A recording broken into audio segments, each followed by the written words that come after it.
Halo teman-teman, di sini kami akan mempresentasikan materi tentang manajemen relasional pelanggan strategik. Sebelum kami memulai presentasi, izinkan kami memperkenalkan anggota kelompok kami dulu ya. Saya Gede Dandi Indranata, nomor absen 24. Saya Niputu Tiara Nindra Dewi, nomor absen 25. Saya Clara Ardelia Jundawan, absen 26. Saya Alvina Yulianti Suprayogi, nomor absen 27. Saya Nikada Estenisi, absen 28. Saya Imade Irfan Widiatmika. Baik, yang pertama pemasaran relasional pelanggan. Pelanggan perlu diupayakan untuk terus dibina dan dikembangkan melalui program pengembangan pelanggan. Program tersebut harus disusun mulai dari tetapnya retensi pelanggan, kemudian ditingkatkannya retensi melalui jumlah dan frekuensinya. Melalui peningkatan retensi pelanggan, dilakukan upaya pengembangan agar para pelanggan tersebut dapat menjadi pelanggan loyal yang tetap secara tangguh menggunakan produk perusahaan. Program pengembangan berikutnya adalah menjadi pelanggan semakin dekat dan intim, sehingga pelanggan menjadi senang. Lalu, pemahaman pemasaran relasional pelanggan. Permasalahan utama yang dihadapi perusahaan adalah bagaimana membangun dan mengembangkan hubungan jangka panjang yang menguntungkan dengan pelanggan. Salah satu faktor yang mempengaruhi pengembangan hubungan sehingga hubungan dengan pelanggan perusahaan dapat menjadi lebih membaik adalah upaya untuk meningkatkan kepuasan pelanggan. Meningkatkan kepuasan pelanggan tersebut akan dapat meningkatkan profitabilitas pelanggan dalam jangka panjang secara berkelanjutan. Melalui upaya peningkatan kepuasan pelanggan secara berkelanjutan, maka diharapkan akan dapat terjaga dan meningkatkan nilai dan waktu kehidupan pelanggan atau customer lifetime value. Lalu kedua ada program hubungan pelanggan. Pada dasarnya, hubungan pelanggan bermula dari hubungan pembeli dan penjual, yang kemudian meningkat dan berkembang. Hubungan di antara pihak pembeli dan penjual bermula di dalam suatu jarak, karena pada umumnya penjual hanya sedikit yang mencoba untuk memahami secara mendalam tentang kebutuhan dan keinginan pembeli, yaitu yang ditekankan hanyalah transaksi penjualan. Dalam upaya pengembangannya, penjual selalu hanya menggunakan kreativitas dan kepribadiannya sendiri, terutama untuk membuat terjadinya transaksi penjualan tanpa berupaya untuk memahami secara mendalam tentang pembeli atau pelanggan. Bagi penjual, transaksi penjualan merupakan akhir dari proses, sedangkan bagi pembeli, transaksi penjualan merupakan awal dari pemahaman tentang transaksi itu, yaitu apakah produk yang dibelinya akan dapat memenuhi kebutuhan dan keinginannya secara memuaskan. Program pemasaran relasional. Dalam program pemasaran relasional, perlu diperhatikan bahwa masing-masing program penanganannya berbeda untuk tiap orang yang berbeda pula. Walaupun berbeda, penanganannya haruslah didasarkan pada suatu standar model dengan program CRM yang sudah disusun. Secara sistematis, program pemasaran relasional dengan CRM terdiri dari beberapa komponen. Yang pertama, membangun database pelanggan. Yang kedua, penganalisisan database. Yang ketiga, penetapan sasaran atas pelanggan yang diseleksi. Pengembangan program relasional, mempertimbangkan masalah privacy, dan mengukur dampak program CRM. Pemasaran database. Pemasar haruslah selalu mengetahui tentang pelanggannya, sehingga untuk ini pemasar harus selalu mencari cara untuk mengumpulkan informasi dan kemudian disimpan dalam suatu database. Umumnya, perusahaan dapat menggunakan database-nya untuk 5 manfaat kegunaan. Yang pertama, mengidentifikasi prospek. Yang kedua, memutuskan pelanggan mana yang menerima tawaran khusus, mendalami loyalitas pelanggan, pengaktifan kembali pembelian pelanggan, dan menghindari kesalahan serius pelanggan. Selanjutnya, program pemasaran relasional pelanggan. Permasalahan utama yang dihadapi perusahaan adalah bagaimana membangun dan mengembangkan hubungan jangka panjang dengan pelanggan. Salah satu faktor yang mempengaruhi pengembangan hubungan dengan pelanggan perusahaan dapat menjadi lebih membaik adalah upaya untuk meningkatkan tingkat kepuasan pelanggan. Ada 4 kajian dalam menentukan tingkat kepuasan dan loyalitas pelanggan. Yang pertama, ada loyalis, yang kedua ada defektor, dan yang ketiga ada mercenary, dan terakhir ada hostage. Berikut penjelasannya dapat kalian lihat pada skrin layar. Pengembangan pelanggan strategik. Perusahaan dan pemasaran haruslah sadar bahwa persaingan di bidang bisnis semakin tajam, sehingga mereka harus dapat memahami faktor-faktor yang mempengaruhi semakin tajamnya persaingan tersebut. Salah satu faktor itu adalah database pelanggan yang cukup besar. Pertumbuhan ini didukung oleh terjadinya revolusi teknologi informasi yang mempertajam pemasaran. Pelanggan strategik merupakan pelanggan yang mempunyai nilai bagi perusahaan, terutama mampu meningkatkan keunggulan bersaing perusahaan. Nilai perusahaan yang diberikan oleh pelanggan strategik adalah nilai pelanggan semasa umurnya untuk jangka panjang. Dalam upaya untuk mengetahui pelanggannya, terutama pelanggan strategiknya, maka perusahaan harus berupaya mengumpulkan informasi pelanggannya yang disimpan dalam suatu database pelanggan. Keberhasilan dan dari terbangun atau terbinanya komunitas merek jangka panjang antara lain: 1. Terbinanya forum pertukaran informasi tentang keinginan atau nilai yang umum. Yang kedua, terbentuknya suatu institusi formal sebagai tempat bagi yang berperilaku sama. Yang ketiga, pengembangan upaya yang dapat menyenangkan dan dapat menstimuli terjadinya dialog yang mengarah pada hubungan yang didasarkan pada kepercayaan. Yang keempat, terciptanya keberanian bagi partisipan aktif dengan pandangan yang lebih eksklusif. A. Strategi pengembangan pelanggan. Pengembangan pelanggan dapat dilakukan dengan dua cara, yaitu dengan pengakuisisian pelanggan produk pesaing atau dengan pembinaan perusahaan sejak dia menjadi pembeli atau prospek. Kedua cara ini, yaitu pengakuisisian maupun pengembangan dari prospek, dilakukan dengan cara mempertahankan atau retaining. B. Nilai pelanggan dan nilai perusahaan. Nilai pelanggan merupakan hasil dari suatu program dengan strategi bisnis sebagai jangkar di dalam memahami kebutuhan pelanggan. Rumusan nilai perusahaan pada dasarnya berbeda dengan nilai pelanggan yang dibangun dalam hubungan one-to-one customer.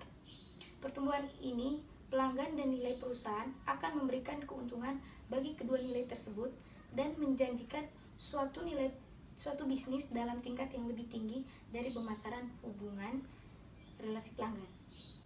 Yang ke-C adalah pengembangan profitabilitas pelanggan. Pemasaran merupakan seni untuk menarik dan memelihara pelanggan yang dapat menguntungkan.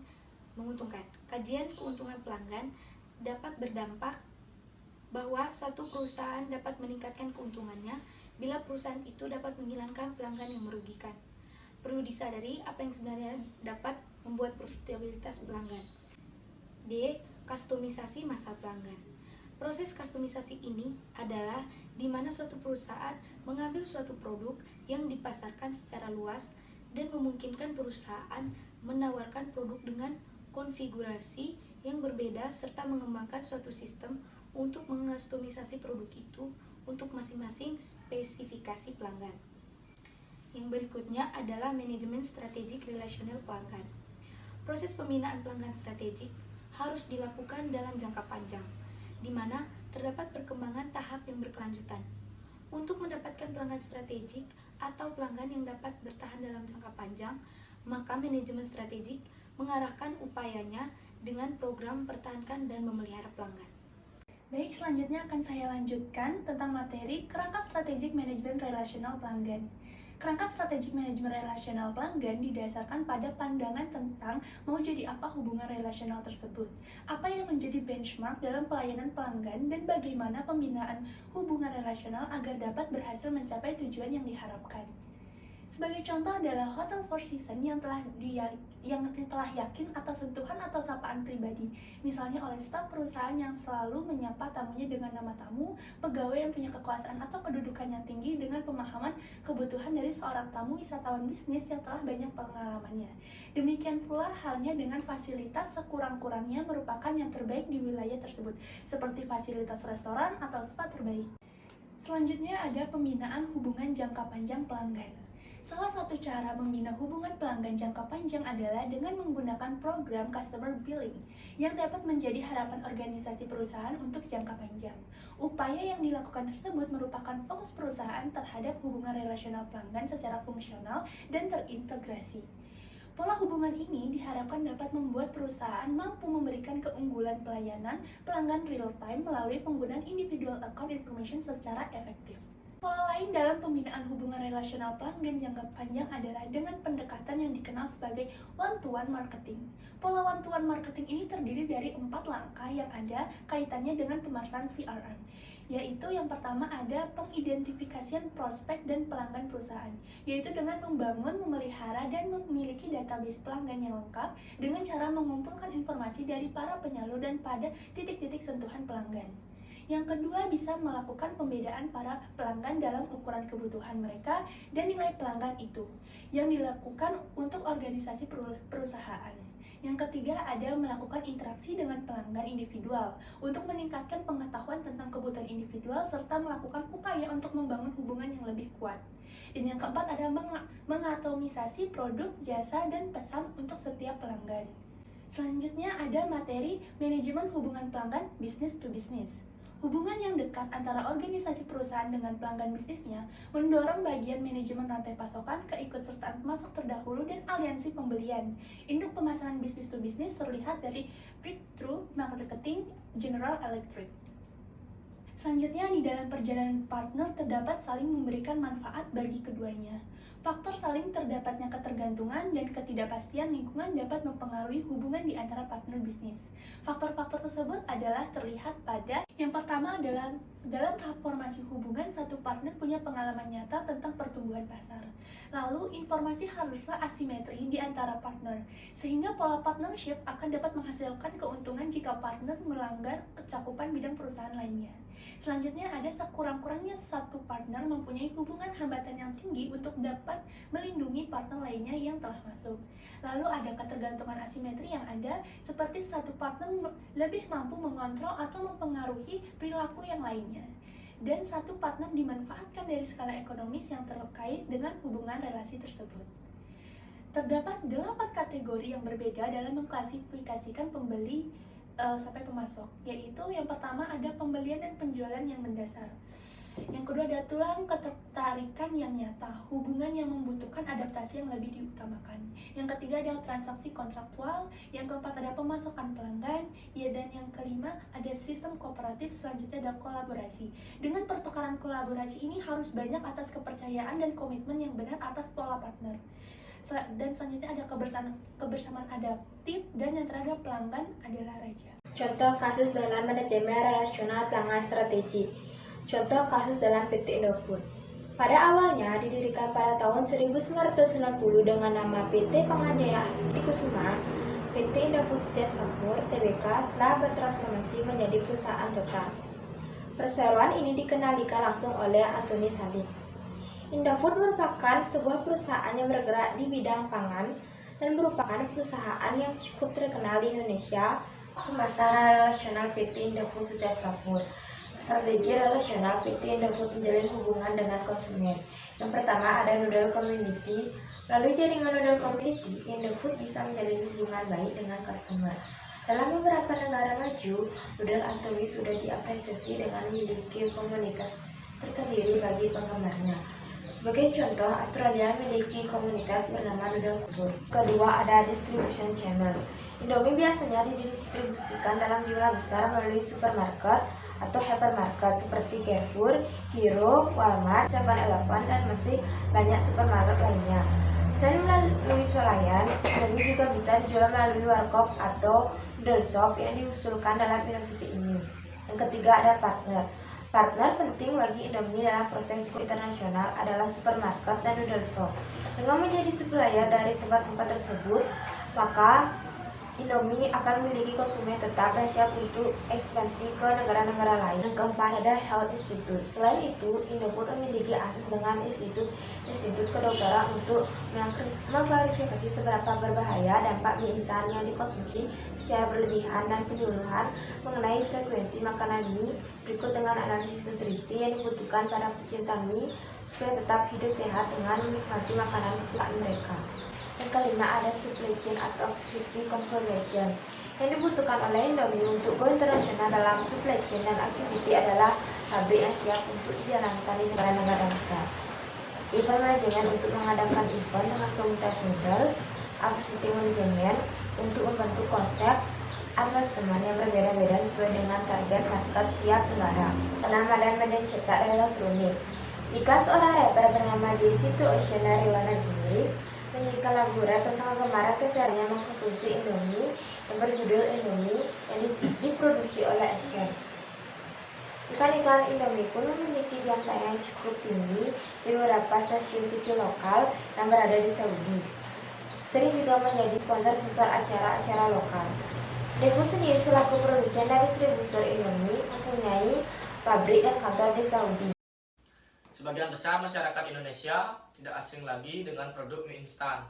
Salah satunya produk mie instan di tanah air ini ada PT Indofood Sukses Makmur. Strategi pemasaran Indofood dalam bentuk bauran pemasaran adalah dari produk, yaitu produk yang dihasilkan dan dipasarkan dengan merek Top Indomie. Nah, Indomie dirancang sehingga memiliki rasa yang sesuai dengan selera orang Indonesia, dan dari harga pun Indomie ini menetapkan harga dengan tingkat harga yang sangat murah dan terjangkau bagi semua anggota masyarakat di Indonesia. Adapun kesimpulan dari materi ini, pemasaran relasional adalah metode yang digunakan dalam mengelola hubungan jangka panjang melalui komunikasi yang efektif dan efisien antara perusahaan dan pelanggannya untuk mencapai tujuan pemasaran. Nah, tujuan utama pemasaran relasional ini sebenarnya adalah untuk menemukan lifetime value dari pelanggan sehingga menciptakan suatu loyalitas pelanggan terhadap perusahaan tersebut. Baik, terima kasih. Sekian materi dari kelompok kami. Apabila ada pertanyaan, boleh diajukan ya. Terima kasih.